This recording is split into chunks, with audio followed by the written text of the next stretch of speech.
Hey guys, Aussie NFL Talk here, back for another week of predictions.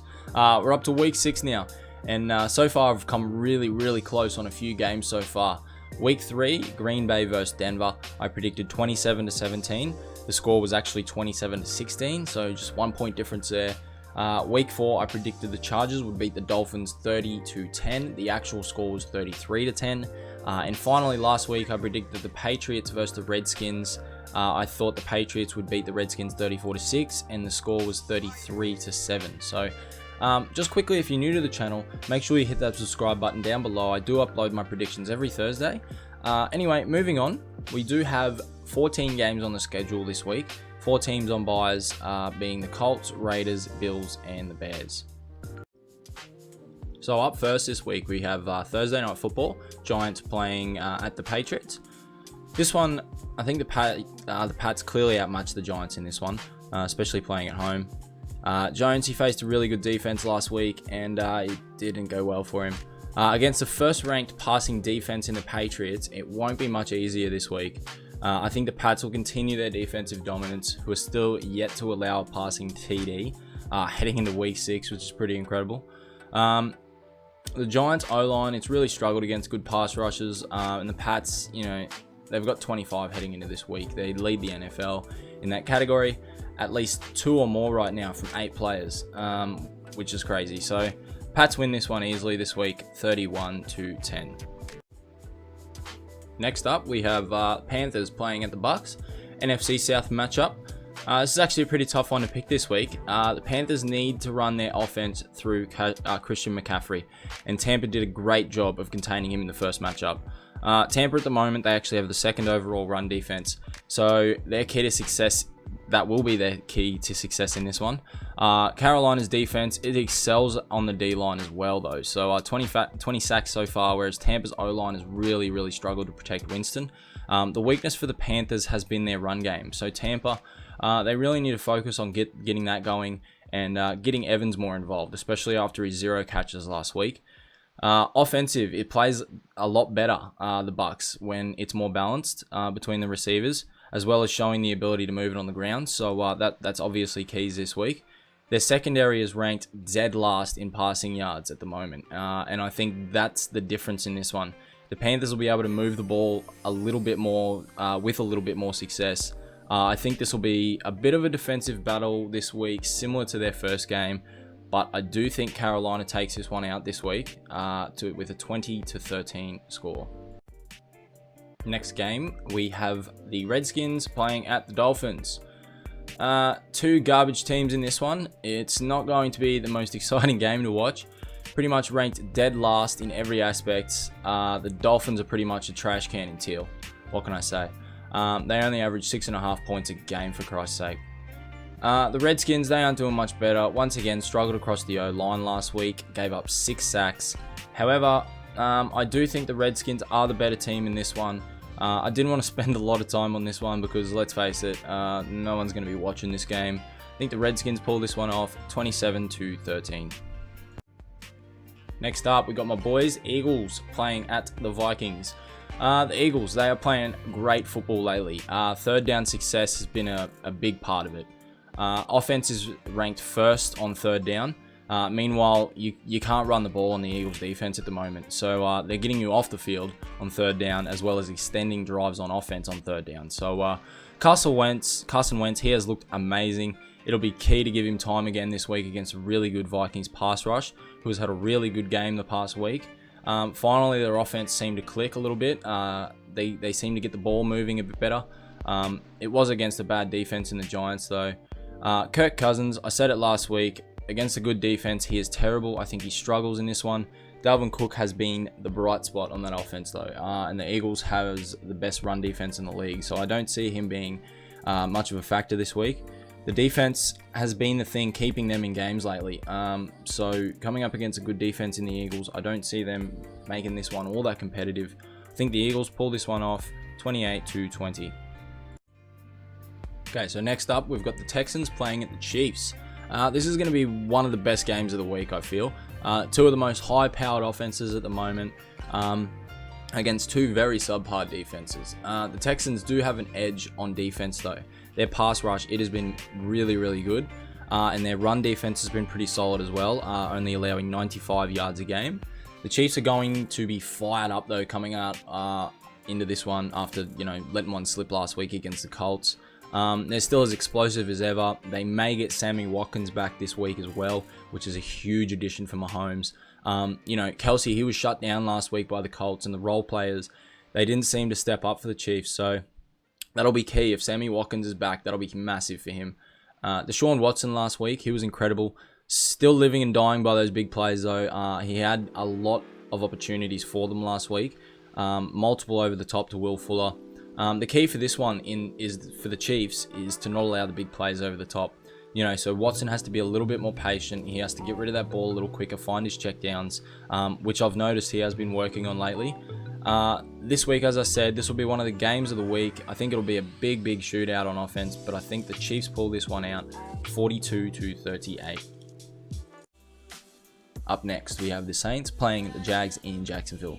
The Saints are a unit who have really caught fire lately, especially that defensive side. They shut down Tampa's run game last week. The week before, they held Zeke to 35 yards.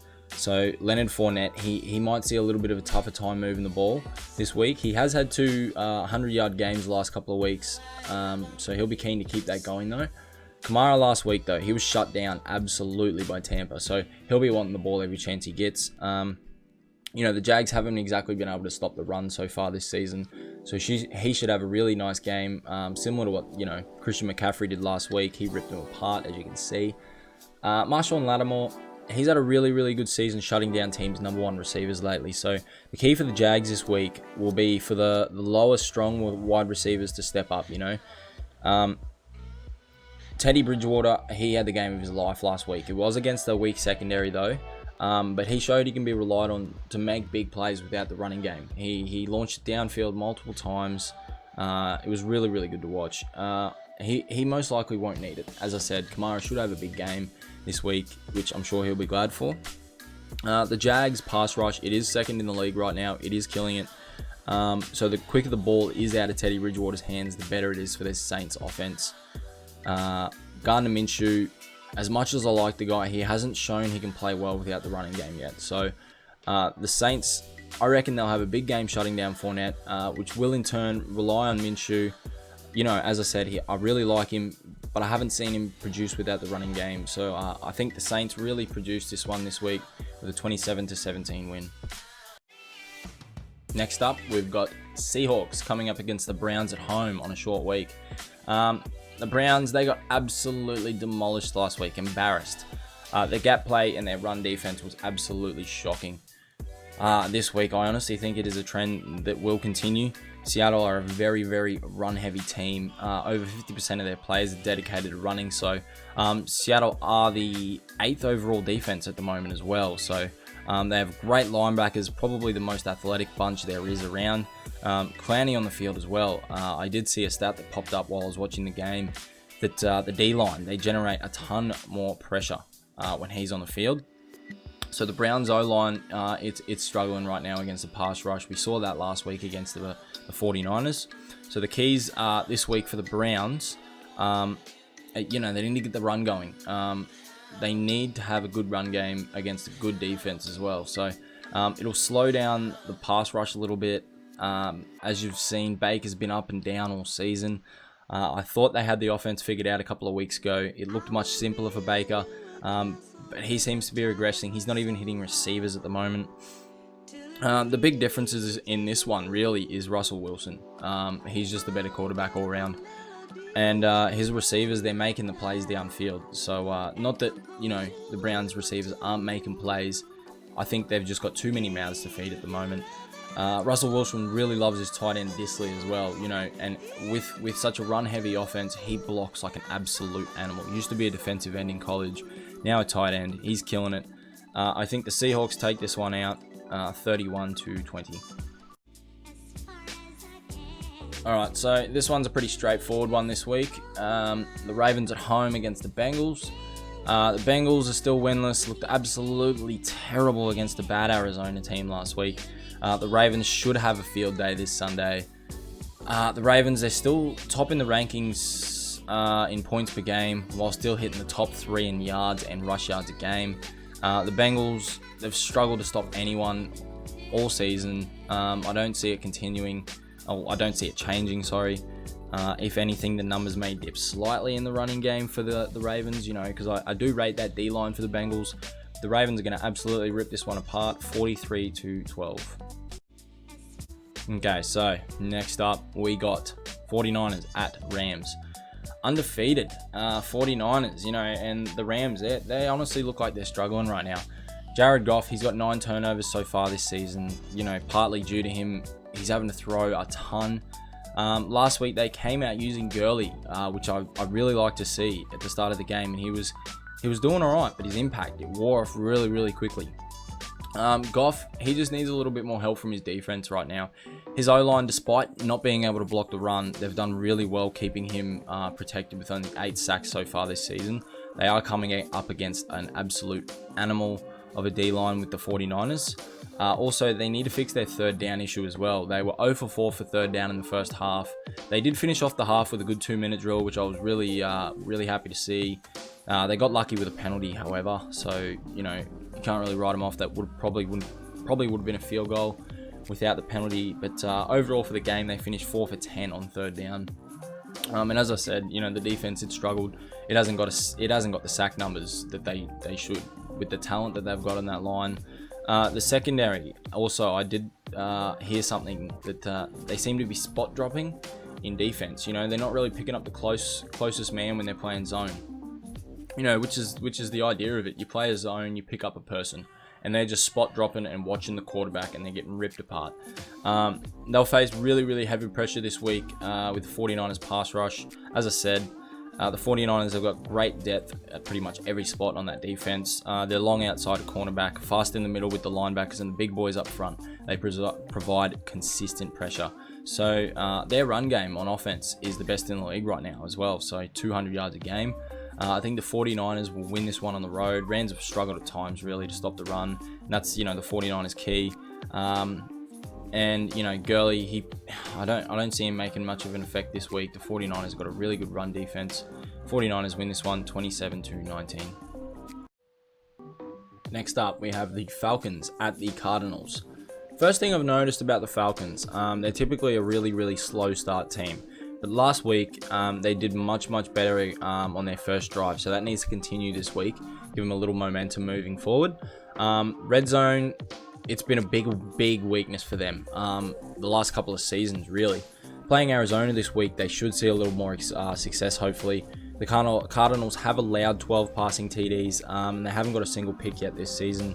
I don't think they really have a turnover on defense, maybe a fumble. Matt Ryan, he does, however, have a tendency to throw picks. He does have the most in the NFL so far, I believe. So that'll be something to watch this week, whether he can manage to not throw one. They do really have big offensive games, though, purely because they have to. Their defense has been struggling without Keanu Neal. He's their enforcer back there. He's out for the season. They need to let Freeman really get some momentum on offense this week. He's struggled. They've struggled to block for the run game, and that's why they're falling behind, really, because teams know what they're going to do. They're going to throw the ball. Moving on to Arizona, they had a nice win last week against a bad team. I still picked the Bengals to win that, so good on them. Offensive line, it's continuing to struggle and allowing, third most sacks in the NFL. They do have good talent on offense, though, and coming up against a bad Atlanta defense, if they can pull it right now, it might actually, if they can pull it together, it might actually be a little closer than people think. The defense is going to be really, really key for them. It has been terrible, and I fully expect the Falcons to run all over them. However, if they can manage to pull a couple of turnovers off, I really think Arizona might win this one. Just the Falcons have not looked good, but I really don't see that happening. As you saw, they just got a turnover there. But they might have the opportunity to get one there this week, as I said, with Matt Ryan. But I do think that they pull it off. The Falcons 33-27. Next up, we've got the Cowboys playing at the Jets. The Cowboys looking a bit lost lately. It hasn't gone on track, the way that they wanted. It seems like their defense has lost a little confidence. It's really struggled to contain Aaron Jones last week on the ground and to get pressure on Aaron Rodgers, quite frankly. This week, they should find that confidence again. Against an almost dead last rated Jets offense. The Jets are last on third down. They can't seem to get the ball moving ever. You can't blame the defense for the Jets for their losses. It's doing their part in both the running and passing game. They are allowing only 3.4 yards per carry, which I do believe is top 5. And they do keep the quarterbacks to an average quarterback rating of 85. So this week, it won't exactly be a walk in the park for Dak Prescott. But I think they will get the job done. I'm hoping to see Darnold back this week, but who knows with what he's got. Even with him playing, I think they lose this one to Dallas, 30-13. Next up, we have Titans at Broncos. They're hitting the mile high, taking on the Broncos in Denver. So first off, my God, have the Titans been inconsistent? Oh my God. 1 week they look great, the next they're just absolute duds. So far the trend seems to be lose, win, lose, win, lose. So going into week 6, guess what I'm picking? I'm picking win. So their pass defense, that's for the Titans, it has been really good overall. Their run defense, it hasn't been as good. Denver, they love to run the ball, and they have a really talented backfield with Lindsey. So unless they shore up those gaps, he's going to have a massive day. The Broncos got their first taste of victory last week, finally. Their defense played really well. They picked off Rivers twice, held him down to, I believe, about a 56 passer rating and didn't allow him to throw a TD. But this week, I think it's Denver's run game which will really struggle, as it has most of the year on defense. Derrick Henry for the Titans, he had a really good game considering he played the Bills, which I consider to be the best defense in the NFL this year. So I expect him to have a really big game against Denver this week. He'll wear down that defense, wear him down. He's a big guy. I think it'll be close, but the fatigue factor for the defense at the end, I think they allow a couple of TDs, and I think the Titans slip away with this one, 27-17. Next up, primetime. We got the Steelers taking on the Chargers. The matchup this week, it starts off with how badly, as I was talking about in the last segment, Rivers played. 2 picks, no TDs, 58.6 passer rating. He'll be keen to rectify that this week. He wasn't sacked last week as well by the O-line. They really will need to continue that this week, as the Steelers, they have a really high ranking pass rush. So he's going to need time to bounce back from that very poor game last week. Now the Steelers, they contained Lamar Jackson really well last week. Their defense played outstanding. They were in that game all the way. Secondary, they picked him off twice, and they'll need to do the same if they have a chance in this one. It's not like the Steelers shouldn't be able to move the ball on offense. The Chargers defense, it ranks near the bottom of the league right now, which plays for the Steelers well right now as well. So they may not be without Mason Rudolph.